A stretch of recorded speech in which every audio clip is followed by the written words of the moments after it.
watching Stella's Meza. On today's episode, I will show you how to make a samosa. Now, what a samosa is a triangular pastry. It's savory. It's filled with ground beef, or you can fill it with vegetables. And I will break this video in two parts. I will show you how to make the dough, which is a pastry, and then I will show you how to make the filling. Now, this is a very popular dish in East Africa, eaten in Kenya, Tanzania, Uganda, Somalia, and just basically the countries surrounding East Africa. And you can eat it at barbecues, you can eat it at cocktail parties, or you can eat it as a side dish. So I will break this down for you in two parts because I needed to see step by step how to do it. It's not complicated and it's something that you will enjoy. It is delicious. Now for this you will need 2 cups sifted all-purpose flour, and then for taste, I put 1 teaspoon garlic powder, and then not garlic salt but garlic powder to give it a little bit of oomph. And then I put a 1/4 teaspoon of salt in there. And then to knead it, you will need 3/4 cups of water, room temperature water, and then 2 tablespoons of canola oil or any kind of vegetable oil that has no flavoring. I don't use olive oil because I find that the flavor is too strong for this, okay?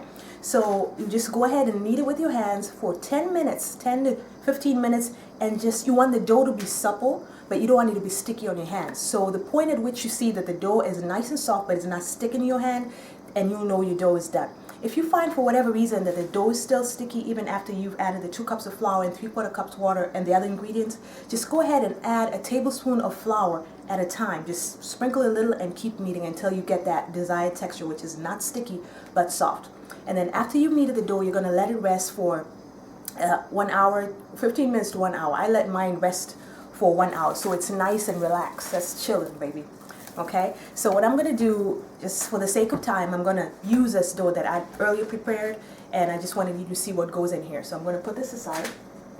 Okay, and then what I do, just so that the dough does not stick to the container, you want to cover up the container when you let it rest. Cover it with cling foil, or if your mixing bowl has a lid on it, put it on, just let it rest on the counter at room temperature. Now, what I do to make the dough not sticky on the mixing bowl is I put a little bit of oil on my hands and then around the base of the bowl and apply it on there. So when you're ready to use it, you kind of just pry it away from the bowl and it lifts off very easily. And then you end up with this. Look at how nice and beautiful it is. See how soft.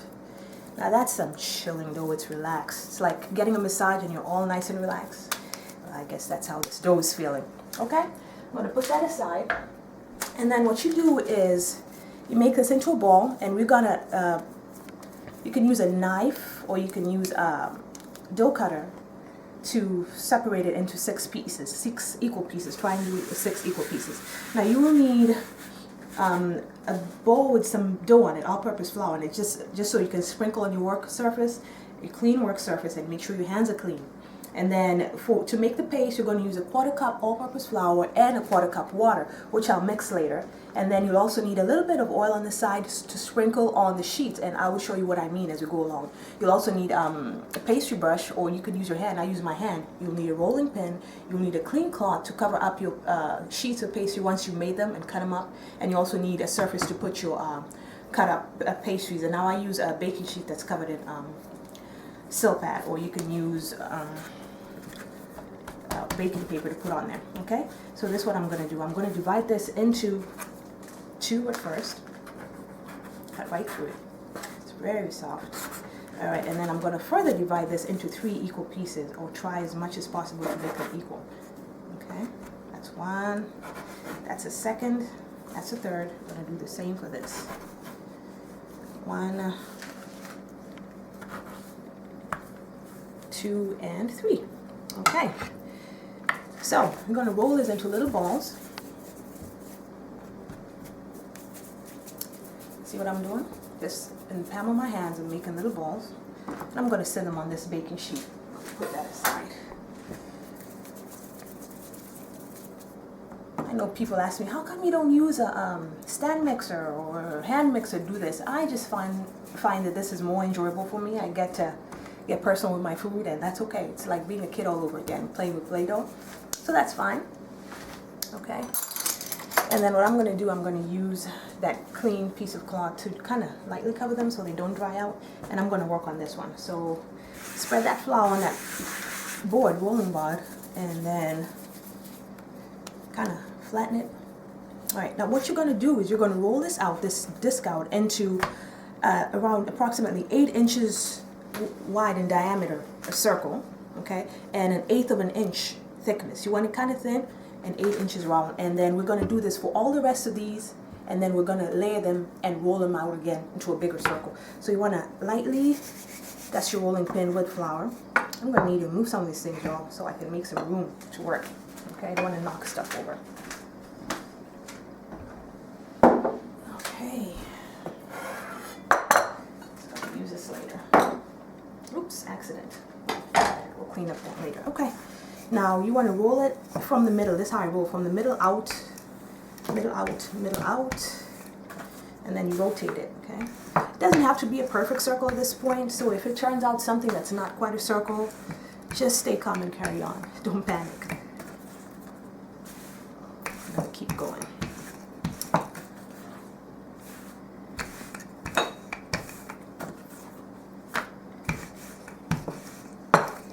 Try and get it as round as you can.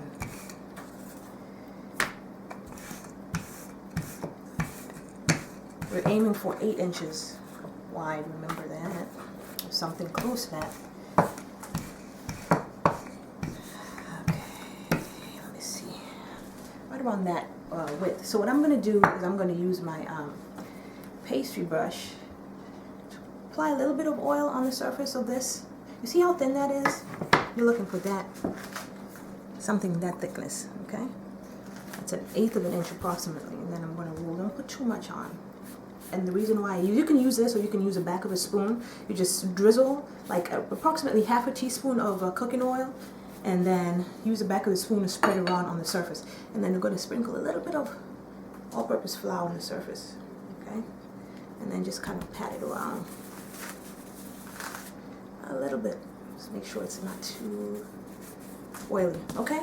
So what we're going to do, I'm going to try and put this aside, if it'll come off. You can use your rolling pin to lift it off. I'm going to put this to the side. Let's do this. That's a clean surface, y'all, so don't panic. Okay?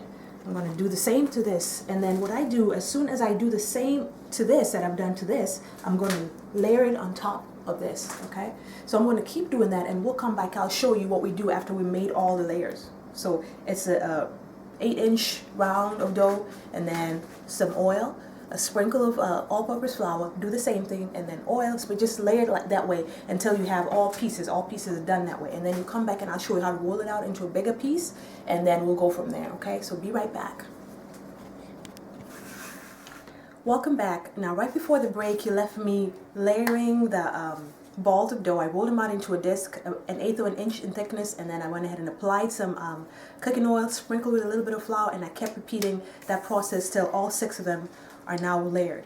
Now what you want to do once you finish layering them is sprinkle a little bit of flour on the top part of the dough, and then pinch around the edges just to kind of lock them in, because you're going to need to roll this out further, so it's about 12 inches in diameter.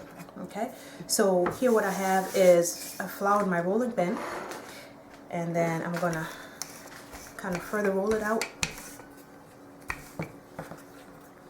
Use your rolling pin to assist you turn it, or you can just use your hand.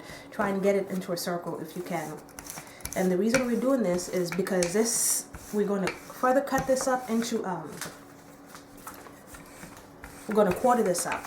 We're going to put on the heat to kind of make it dry so that the layers separate, and then we're going to quarter it up, and then we're going to have 24 smaller pieces. That's what we're going to use to create the triangles that we're going to use to cook the samosas. Now over here I have, it's the same pan I used to cook a chapati, like the flat pan, and I have it on medium heat. I've had it on medium heat, so it's nice and warm. So I'm going to transfer my piece of dough on here, okay? Use your rolling pin to me. It's kind of heavy, so gently place it on there. And kind of use your hand to spread it around. See what I've done there? Okay, and it kind of looks a little bigger than the pan, but you're just going to make it work. Sometimes in the kitchen things don't go the way you plan, but don't panic. There's always a solution. Okay, so we're going to heat it up like this, and then when we start seeing this part that's underneath that's starting to turn color, a little bit of light brown or transparency on the top, it's time to flip them over. See, and if you touch them, you can feel this air in there. If you push down gently, you can feel the air. So we're going to leave it like that. And you're going to also need a strainer when you fry them, and you're also going to need a spatula. That's going to help you at this process to flip this over. Now, if you move over here, I will show you that 1/4 cup flour and 1/4 cup water. I went ahead and mixed them. I use a whisk, and you want it to be this consistency because it's going to be the glue that holds together your samosa. That way it doesn't come apart when you're frying it, okay? And that's all you need. Just stir it a little bit. It's starting to get warm on the top. And I'm going to check at the bottom in a little bit to see what it looks like. And if it's trying to flip, it's time to flip. You can feel, see that? Feel if you see that air? So we're working on that. I'm going to move this and make sure I get the edges as well.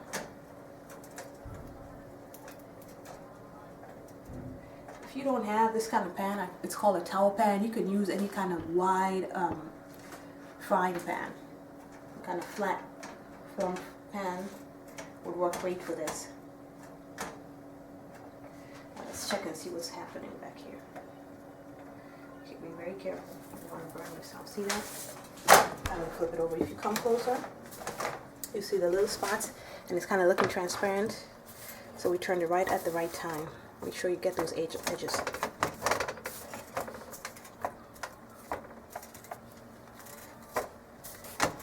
That's rather hot. Okay. Instead of watching this turn brown, we're going to take a quick break. We'll be right back. It's trying to save on time, people, and I'll see you in a little bit, okay?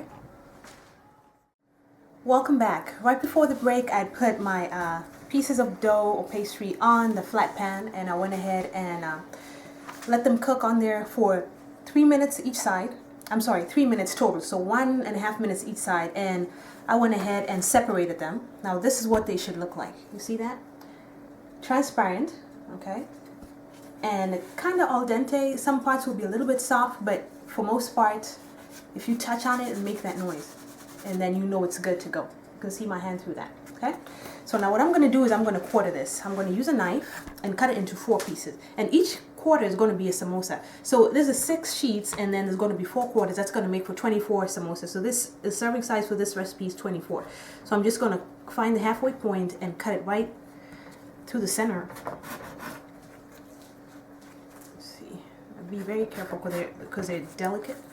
And then I'm going to flip it over and keep them on the same.